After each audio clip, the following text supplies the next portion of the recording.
Энэхүү нэвтрүүлгийг Joyce Meyer-ийн үйлчлэлийн хамтрагчид болон түүний найз нөхдөс нь танд зориулан хүргэж байна. Би танарт нэг зүйл хэлэх үү? Итгэл бол юугаарч үнэлэгдэшгүй. Үл итгэх байдал нь таныг дороотуулдаг. Харин итгэл нь таныг баяр хөөртэй болгодог.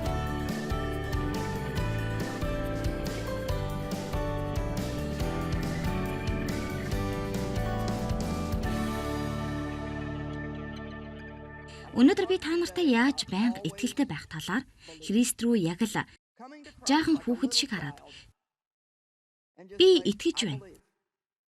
Би итгэлтэй байна.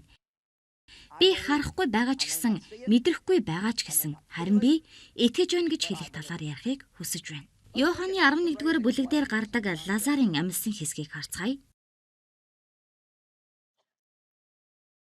Хэрв танай хүүхдүүд дэггүй болж байгаа бол та гайхах хэрэггүй.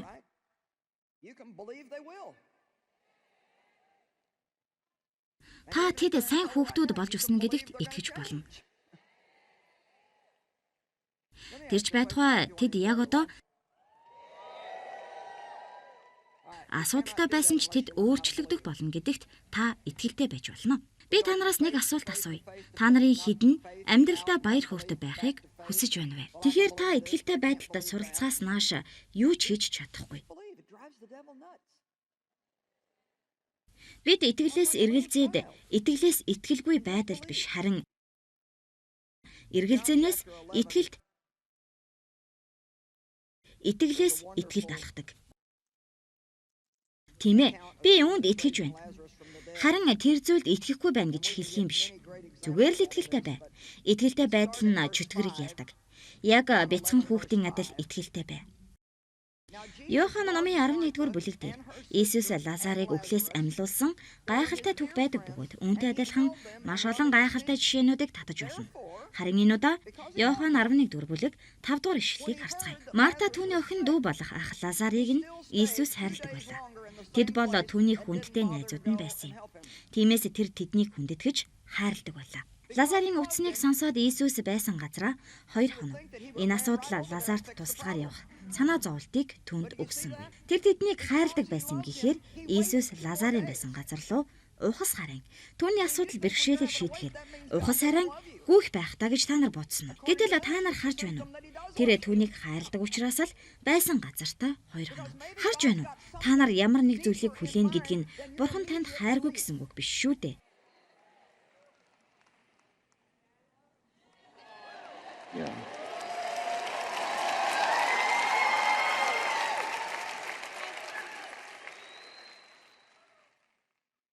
Яг энэ түүхийн дагуу бол хүлээн гэдэг бол Бурхан танд хайртай бөгөөд бидний төр зүрийн шидлээс илүүгээр Бурханд илүү гүн гүнзгий санаа байгаа гэсэн шинж тэмдэг юм. Тэгэхээр юу гэж би хор тавдрын асуудлыг туулсан нь бусдад урам зориг, итгэл найдар өгөхийн тулд байсан. Заримдаа бид ямар нэгэн асуудал бэрхшээл туулахад бидэнд хийх зүйл юу ч байхгүй байдаг. Энэ бол хэн нэгнийг урамшуулахын тулд Бурхан биднийг ашигласан хэрэг юм. Юун дээр алдав? Ямар гэм нүгэл үйлдэв? Бурхан яагаад намайг хайрлахгүй байна гэх мэтийн элдв зүйлсийн утга учирыг олох гэсний хэрэггүй. Харин зүгээр л Бурханд төлөвлөгөө байгаа. Бурханд зориг байгаа. Би түүнд хайртай. Чөтгөр намайг хизээч ялахгүй. Энэ бүхэн миний сайн сайхны төлөө байх болно гэж хэлээрэй. Тэр тэдэнд хайртай байлаа. Марта түүний охин дүү болон ахт нь Иесус хайртай байлаа. Тэгээд тэр хүлээсэн, сонссон даруйдаа туслагаар явсангүй. Миний номлосны хэрээр их зүйлийг та нар хүлээн авдаггүй. Гэхдээ энэ зүйл намайг их гайхшруулдаг юм. 21-р ишлэлийг харцгаая. Лазар нас барсан. Марта Иесуст хандан "Эзэн та энд байсан бол миний ах өөхөхгүй байх байсан" гэлээ. Тиймдээч бид ч гэсэн ихэнхдээ "Тийм ээ Бурхан минь, та энд байсан бол энэ зүйл тохиолдохгүй байх байсан юм" гэж боддог. Харин ямар нэг зүйл тохиолдсон эсэх нь Бурханд хамаагүй юм. Тэр бидэнд амлалтыг өгч чадна гэдгийг л биднийг мэдээсэй гэж Бурхан хүсдэг. Тэр бидний асуудлыг шийдэх чадвартай, биднийг асуудалгүй болгоно гэж боддог. Гэтэл бид олон жилийн туршид асуудалтай байхад яагаад тэр бидний асуудлыг шийддэггүй юм бэ? Би танарт нэг зүйлийг хэлье. Бидэнд амлалт байгаа учраас л тэр юм. Амен. Хэрв та энд байсан бол Бурхан тандан Яагаад ийм зүйл болохыг та зөвшөөрсөн юм бэ? Би ойлгохгүй байна. Та ямар нэгэн зүйл хийж болох л байсан шүү дээ. Та яагаад юу ч хийгээгүй юм бэ гэж хэлхий болцгоо.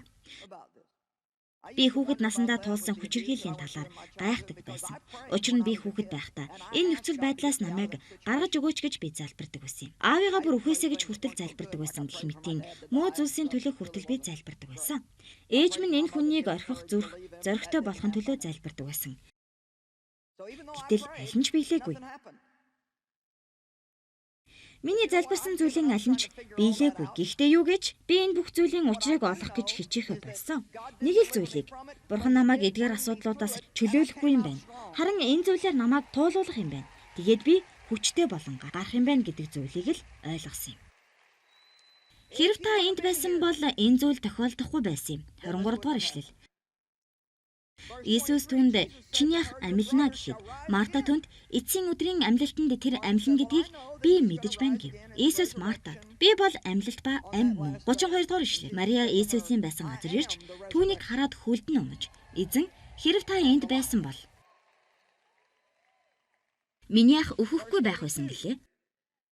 Тэгэхээр Марта болон Мария хоёр яг адилхан хэлж хэрв та энд байсан бол миний ах өвөхгүй байсан гэж. Тэгэхээр бүгдээрээ дараагийнх нь хэд хэдэн ишлэгийг харцгаая. Иесус түүний уйлахыг болон түүнтэй хамт ирсэн юудэчүүдийн уйлахыг хараад сүнс нь гүнээ шаналж сэтгэл нь хөдөлж. Би та нарт нэг зүйлийг хэлхийг хүсэж байна. Тэдний нулимс нь түүний сэтгэлийг хөдөлгөөгүй юм. Энэ бол тэдний итгэлгүй байдал байсан юм. Дараагийн ишлэгийг харцгаая. Тэр сүнсэндээ ихэд шаналжээ. Тэр сүнсэндээ ихэд шаналж өмөрч. Та нар түүнийг хаан тавьсан бэ гэж асуухад тэд түүнд эзэн ирээд үз гэлээ. 35 дугаар ишлэл. Иесус уйлав. Иесус Лазарын төлөө уйлаагүй юм. Лазар үхлээс амьлан гэдгийг тэр аль хэдийн мэдэж байсан юм. Тэр ахыгаа алдсан Марта болон Мариагийн төлөө уйлаагүй юм. Учир нь ах нь үхлээс амьлан гэдгийг тэр мэдэж байсан юм. Яг үнэндээ бол тэр Лазарын нас барахыг тэгээд үхлээс амьлахыг л хүлээж байсан юм. Хөөх би энэ ишлэлд их дуртай. Иесус уйлав. Тэр бидний итгэлгүй байдлыг харахтаа хэрэг уйлдаг болоо гэж би боддгийн. Тэр биднийг итгэлтэй байгаасаа гэж хүсдэг учраас тэр хэрэг уйлдаг болоо. Та түүнд хандан бурхан минь би танд итгэж байна. Би ойлгохгүй байна. Энэ их зовоож байна. Энэ шудраг бус санагдаж байна. Гэхдээ би танд итгэж байна гэж хэлээрэй. Хэрв та энэ тал дээр босох юм бол ямар нэг зүйлсийн талаар Бурханаас яагаад гэж асуухад зогсоосон яг тэр мөч бол таны амьдралын хамгийн агуу зүйл байх болно гэж би бодож байна. Зарим нэгэн зүйлс бол бидний хариуцах зүйл биш байдаг шүү дээ. Зарим зүйл бол Бурхан дотор гүнгүнзгий зүйл байдаг. Энэ зүйлийг бид ойлгох аргагүй сүнсний зүйл байдаг. Тийм ээ, заримдаа бид ийм зүйлд тэмжих дуртай байдаггүй шүү дээ. Харин тэгэхээр яагаад зарим зүйлс бидэнд тохиолддгийг бид мэдэх шаардлагатай бол бидний сайн сайхны төлөө юм гэдгийг мэдэх хэрэгтэй бол. Бидэнд маш үнцэнтэй хичээл байх болно. Бурхан бидэнд өгөө хэлэх болно, харин бидний мэдэх шаардлагагүй зүйл байх юм бол Бурхан бидэнд хэлэхгүй. Тиймээс зөвхөн Бурхан л мэдэх тэр танд хэлэхгүй зүйлсийн учрыг л олох гэж хичээж өөрсдийгөө нухаш болгох хэрэг байгаа гэж үү? Йохан 11:40 бол Библиэд дээрх миний дуртай ишлэлүүдийн нэг. Хэн нэгэнд ном өгөхдөө би энэ ишлэлийг дээр нь бичдэг. Учир нь энд ингэж хэлсэн байгаа юм. Иесус Мартад "Хэрэв чи итгэвэл Бурханы алдрыг харна" гэж. Би чамд хэлээгүй билүү гэж бичигдсэн байдаг.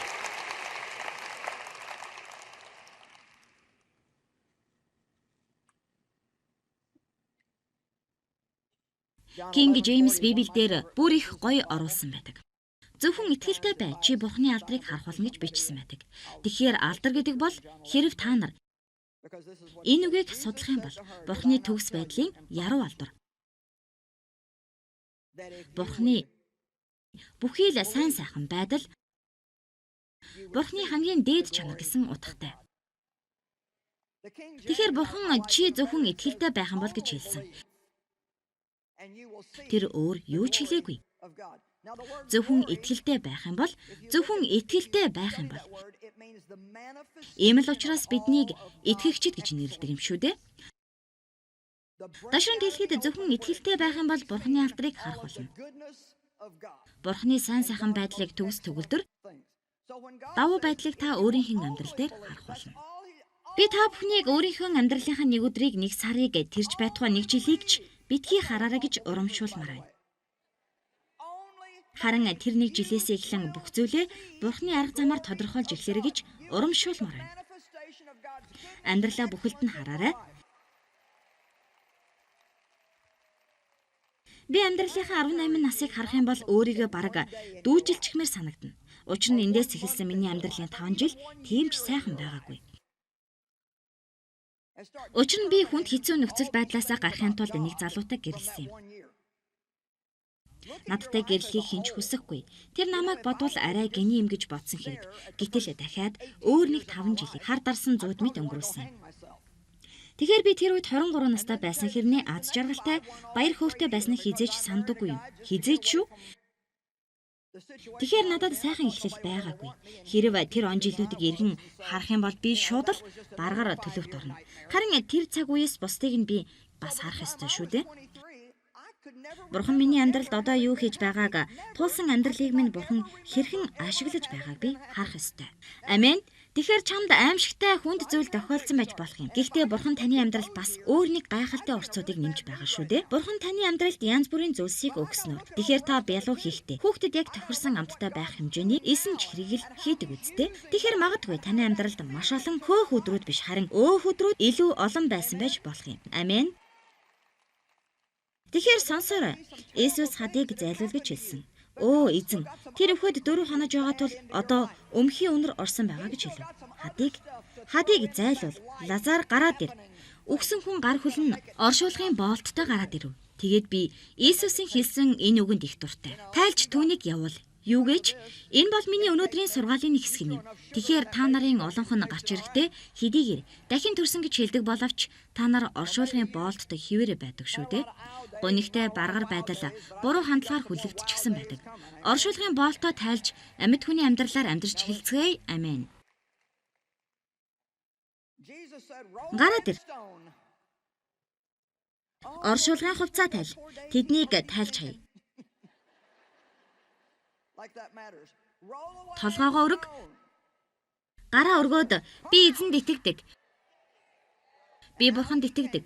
Би Бурханы алдрыг харна гэж итгэдэг. Би итгэж байна. Би итгэж байна гэж хэлээрэй. Би одоо хэд хэдэн бичээсийг дэлгэцэн дээр харуулъя. За бүгдээрээ харцгаая. Матай 8:13. Тэгээд Есүс 100-ийн даргад замаараа яв. Чиний итгэсэнчлэн болог гэхэд яг тэр цагт зарцсан итгэрч. Ийм л учраас энэ конференцэд ирсэн хүмүүсийг эсвэл зурагтаар миний хөтөлбөрийг үзэж байгаа хүмүүсийг сүүлийн хэдэн жил би урамшуулж байна. Тэрж бүхэл биеийн эдгэрлийн талаар нэг ч үг дуугараагүй байх үед Бурхны үгийг хүлээн авснаар Бурхны үгийн тосолгоогоор таны биед ямар нэгэн өвчин эмгэг байгаа бол тэдгээр өвчин зовлон эдгэрэх болно гэдэгт та итгэх хэрэгтэй.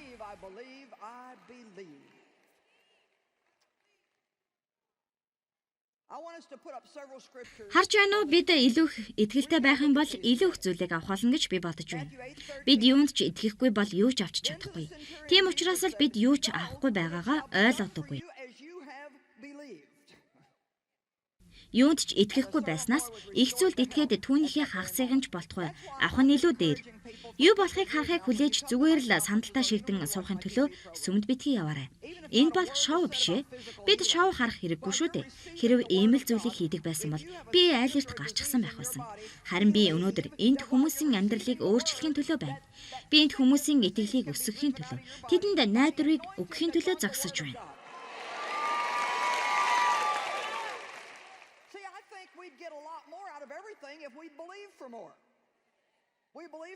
Гэхдээ надад та бүхний тусламж хэрэгтэй байна. Бид та бүхнээс өнөөдөр Бурхан надад хүрэх болно гэдэгт итгэж байна. Өнөөдөр Бурхан намайг эдгэх болно. Өнөөдөр надад хэрэгтэй байгаа тэрл хариултуудыг өгөх болно. Би итгэж байна. Би итгэж байна гэж хэлээсэй гэж хүсэж байна. Саяхнаас би өглөөний залбирлаа өөрчилсөн юм.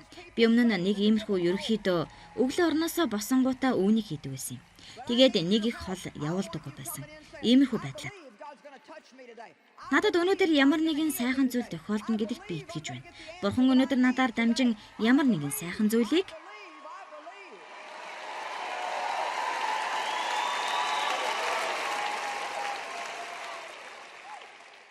Бурхан хийх болно гэдэгт би итгэж байна гэж хэлдэг байсан. Харин би надад гэдэг үгэн дээр хизээч зогсдоггүй байсан. Та өөрөөрөө дамжуулан ямар нэгэн зүйлийг гаргаарай, хийгээрэй. Бурхан таныг ашиглахыг хүсэж байна. Харин би 2-7 хоногийн өмнө өөрчилсөн бөгөөд яг ийм байдлаар хэлхээ болсон. Би итгэлээ өсгсөн. Харин одоо Бурхан минь та яг одоо надад ямар нэгэн сайн зүйлийг хийж байгаа гэдэгт би итгэж байна гэж хэлдэг болсон.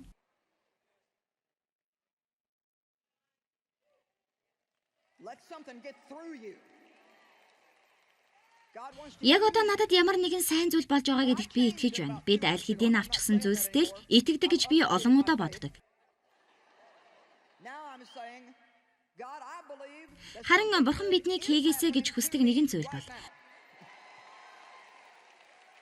түүнтэй гэрээ байгуулж, энэ зүйл бол минийх гэдгийг би мэдэж байна. Христийн цусаар дамжин тантай хамт байна. Миний юу мэдэрч байх нь хамаагүй. Надад буруутгал байхгүй гэдгийг би мэдэж байна. Та надад хайртай гэдгийг би мэднэ. Би ариун сүнс болон хүч чадлаар тослогдсон гэдгээ мэднэ. Би үнцэнтэй гэдгээ мэднэ. Яг одоо миний дотор болон надаар дамжин ямар нэгэн сайн зүйлс болж байгааг би мэдэж байна гэж хэлхийг хүсдэг. За альва итгэлийг өсгөхийг хүсэж байна уу? Бурхны ажиллаж байгааг хараад хүлээж байгаа бол бид залбирах шаардлагагүй.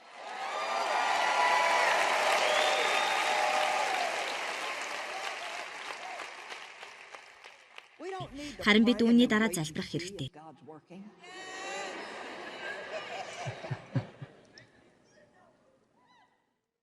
Юу гэхээр та хүсснээрээ хэдэн ч удаа залбирч болно. Гэхдээ та Бурханаас ямар нэг зүйлийн төлөө залбирах санаа орж ирэх бүртээ хийх ёстой нэг зүйл бол Бурхан минь, та энэ зүйл дээр ажиллаж байгаад баярлалаа.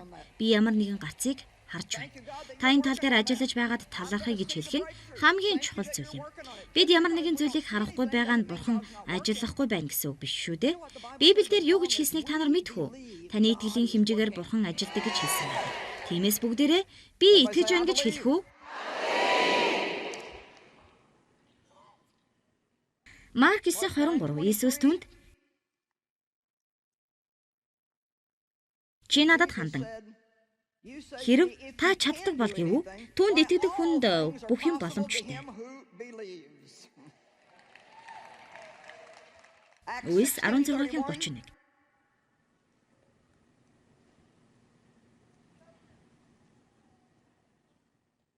Тэд эзэн Иесуст итгэх тун чи болон гэрийнхэн чинь аврагдана. Би энэ хүү сүүлчийн ишлэлд их дуртай. Хоёуланд нь хэрэгжинэ. Чи болон гэрийнхэн чинь аврагдана. Энийг хардаа эзэн Иесуст итгэх тун чи болон гэрийнхэн чинь аврагдана. Яков 2:23 Бурхан биднийг зөвхт гэж тооцсон гэдэгт бид итгэх юм бол бид Бурхантай зөв харилцаатай байх боломжтой гэж итгэж болно. Ром 15:13 энэ бол миний дуртай үнэхээр агуулшлуудын нэг. Та нарын найдварын Бурхан та нарыг итгэл дотроо бүх баяр баясгалан болон амар тайвнаар дүүргэх болтугай. Та амар тайван баяр хөөргийг хэрхэн авах вэ? Эргэлцснээрээ биш харин итгэснээр авдаг юм шүү. Найдварын Бурхан эзэн та нарыг итгэл дотор чинь амар тайван баяр хөөрөөр дүүргэх болтугай.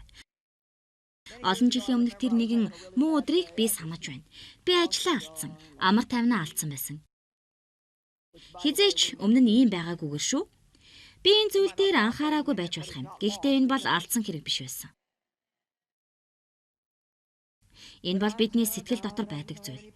Гэхдээ би Бурханд хандан надад ямар ч амар тайван байхгүй байна. Сэтгэл минь хэцүү байна. Юу болоод байгааг мэдэхгүй байна гэж би Бурханд хэлж байсан юм. Би цөхрөл дотор амлалтын хайрцаг руугаа очсон юм. Юугээч энэ бол тэдгээр зүйлийг та нар харж байсан эсхийг би мэдэхгүй байна л да. Энэ бол жижигхэн урт хайрцаг юм уу? Ролодекс дотор байдаг бичээсүүд юм. Залуучуудаа тэр өдөр та өөрийнхөө төлөө үнийг гайхамшиг болгон оролдож болохгүй гэж юу?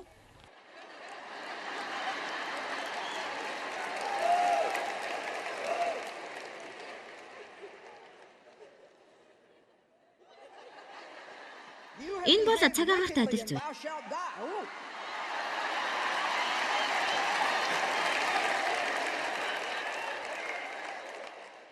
Би байнгалаа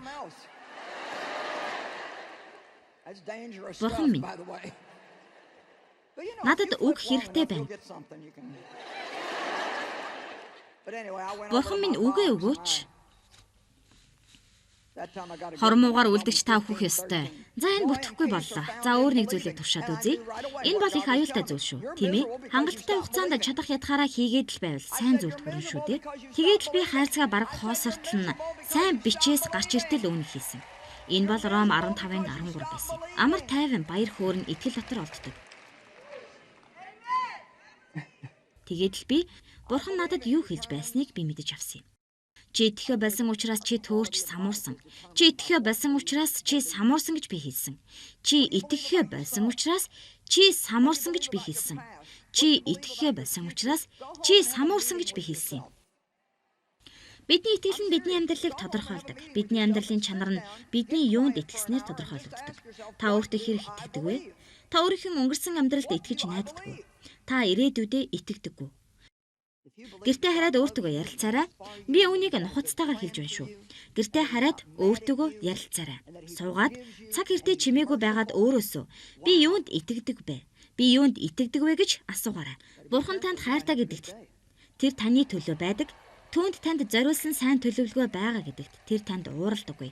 Тэр бол өршөөнгүй. Тэр таныг уучилдаг гэдэгт итгэдэг бол. Хөөх та болгоомжтой байсан нэр шүү. Танд сайн өдөр ирэх л болно. Бурхан тантай хамт байгаа. Бурханд бүх зүйл боломжтой. Бурхан бүх зүйлийг өөрчилж чадна гэдэгт таны дотор яг одоо Бурхан ажиллаж байгаа гэдэгт хэрв та итгэдэг бол хөөх бусдад та ивэл болж л төгсөх болно шүү. Энэ танаас тийм их хол биш. Жинхэнэ Христ итгэгчтэй хөөх энэ бол үнэхээр дээд оргил юм шүү. Еврей 4-р бүлгийн 3-р ишлэл. Оо миний надад цаг үнэхээр хэрэгтэй байна. За альвэ харцгаая. Итгэж бид нараа тэрхүү амлалт руу ордог.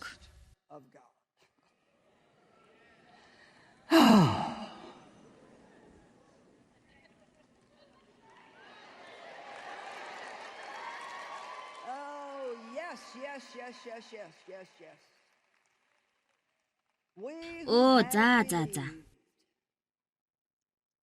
За, итгэж бид тэрхүү амралт руу ордог. Энэхүү амралт бол ажлаас түр амсхийх амралт биш. Энэ бол харин ажил дотор амрахыг хэлж байгаа юм. Өөрөөр хэлбэл амьдрал дандаа л даваа мегмар лавг пүрэв баасан гарагт тохиолддог. Нөгөө л асуудлуудаа зохицуулж явахдаа амьдрал дундаа л хэрв та Бурханд итгэдэг бол Бурханы амралт руу ордог гэсэн үг юм. Та албан ажлыг хийж байхдаа л амралттайгаар дотоод зүрх сэтгэлдээ амралттайгаар хийнэ гэсэн үг. Энэ бол хэсэгэн зур дуг хийгээд авдагтай адил тийм амралт биш юм шүү. Харин дотоод амралт юм. Би та нарт нэг зүйлийг хэлье. Бурханы амралт руу орсон байх гэдэг нь туйлын зүйл бөгөөд таны байж болох хамгийн сайхан газар юу гэж нэг иймэрхүү байх болно. Бурхан ямар нэг зүйлийг хийх болно гэдгийг та мэддэг. Хамгийн зөв цагтаа бэлэн гэдгийг та мэддэг. Юу болохыг харин та мэдэхгүй. Та энэ талаар санаа зовхгүй, хизээ тэр зүйл болохыг та мэдэхгүй. Та энэ талаарч бас санаа зовхгүй ч та амралтын газар байх үед танд баталгаатай болсон юмч байх хэрэггүй. Танд баталгаагүй юм юу ч байхгүй. Юу мэдэрч байгаа нь юу харж байгаа. Эсвэл юуг харахгүй байгаа нь танд чухал биш. Учир нь та амралтын газар орсон учраас бүхий л зүйлсэд Бурхан санаа тавих болно. Бурхан үүнийг хийдэг. Бурхан үүнийг хийчихсэн. Тэгэхээр өнөөдөр би итгэлээ өсгөж байна. Итгэгчдийн хийх ёстой тэр зүйлийг л би хийхээр шийдлээ. Би итгэх болно гэж яагаад хэлж болохгүй гэж?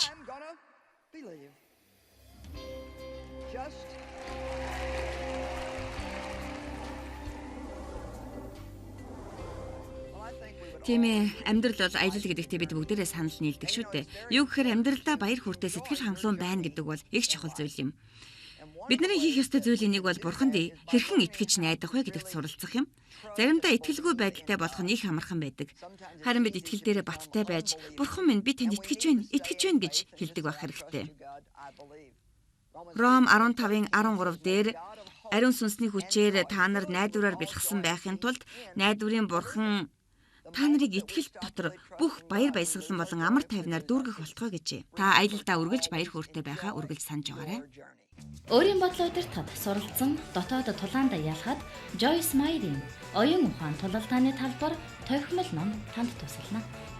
Хэрвээ та энэ номыг бэлэг болгох хүсвэл өөрт боломжтой бүхэл хэлбэрээр бидэнтэй холбогдоорой.